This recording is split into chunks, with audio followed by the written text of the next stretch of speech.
नमस्कार। मेहता टॉक्स हजारीबाग में आपका अभिनंदन है, स्वागत है। आज मैं एक पुराना विषय को आपके समझ में लाना चाहता हूँ। कभी कभी इतिहास को याद करके भविष्य के प्रति लोग सचेत होते हैं, तो हमें वैसा सचेत रहना चाहिए हमेशा। आपको स्मरण होगा, ये बटाला हाउस एनकाउंटर केस 2008 में, तब दिल्ली में 3 स्थानों पर सीरियल ब्लास्ट हुआ था, bomb blast. Karol Bagh, grant palace और एक और कहीं किसी स्थान पर। दिल्ली पुलिस परेशान थी। 2008 में मनमोहन सिंह का और सोनिया गांधी, ये सब राजपाट चलते थे। कैसी थी सरकार, यह छिपी हुई नहीं।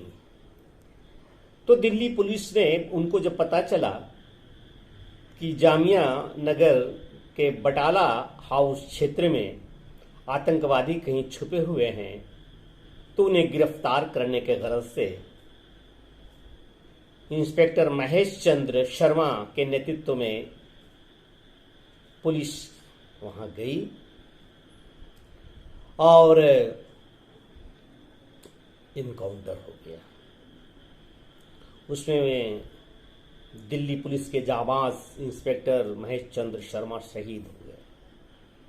कोई बात नहीं, उसके लिए मनमोहन सिंह और सोनिया गांधी की कोई जिम्मेवारी नहीं थी। लेकिन मुश्किल तो यह थी कि उसमें 2 मुस्लिम आतंकवादी भी मारे गए। सोनिया गांधी तो सुना कि बहुत रोई थी उन दोनों आतंकवादियों के मारे जाने पर, क्योंकि उन्हें बताया गया कि यह फेक एनकाउंटर है। रात भर सोई नहीं। तो ये कहना चाहता हूं कि 2008 के बाद 2010 में एक और केस हुआ था। एक और केस जम्मू कश्मीर में हुआ था। तब 2010, 11, 12 में जम्मू कश्मीर, ये सभी क्षेत्रों में, घाटी में इतने पत्थरबाजी होते थे। आतंकवादी सभी पत्थरबाजों के वेश में सेना पर आक्रमण करते थे और सेना को हिदायत थी कि न, पायलट गन तो छोड़ ही दीजिए, वो उन्हें किसी भी प्रकार से प्रतिरोध भी न करें। वे मासूम नागरिक हैं पत्थरबाज।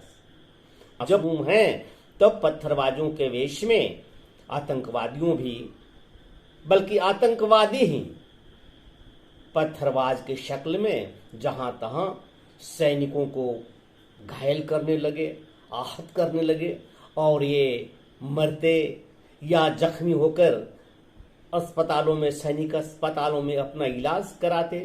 कुछ करते नहीं बनता था। सरकारें ही वैसी थी। नेशनल कॉन्फ्रेंस के स्टेट में सरकार थी और सेंटर में मनमोहन सिंह, सोनिया गांधी की सरकार थी।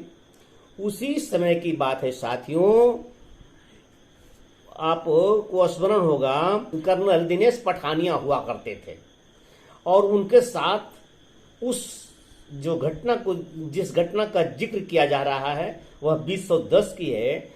कर्नल दिनेश पठानिया के नेतृत्व में कुछ कैप्टन, कुछ और नीचे के सैन्य कर्मी एक जगह मुकाबला जम्मू कश्मीर के क्षेत्र में, ये मछिया क्षेत्र में, मछिया के इलाके में एनकाउंटर हो गया। इस एनकाउंटर में कोई भी सेना घायल नहीं हुआ, बल्कि जो पत्थर चला रहे थे वो छद्म पत्थरबाज, जो वास्तव में आतंकवादी थे, वे मारे गए। तो 3 मारे गए। अब ये जब तीनों मारे गए तो उनके सगे संबंधी नेशनल कॉन्फ्रेंस के माध्यम से सेंट्रल पर दबाव डाला गया कि ये मारे गए तीनों सिविलियन थे, तीनों ऐसे मासूम थे। और ये मामला आनन फानन में, जो सेना का कोर्ट मार्शल होता है, हुआ और उसके बाद ये सजा हो गई। कर्नल पठानिया को भी और उनके साथ 5 सैन्यकर्मी जो कैप्टन स्तर के और इंस्पेक्टर स्तर के थे, ये सब वास्तव में देश के विभिन्न जेलों में आजीवन कारावास के लिए भेज दिए गए 2010 में। अब तब आई मोदी की सरकार। मोदी की सरकार 2014 में आते ही सेना के जो अधिकारी हैं, उनके जो अपने विभाग हैं, उन्होंने अपील किया, सारा फाइल यहाँ रखा और बताया गया कि बहुत सारा एविडेंस था जो उसमें प्रस्तुत ही नहीं किया गया, प्रस्तुत नहीं करने दिया गया या इसे नहीं माना गया।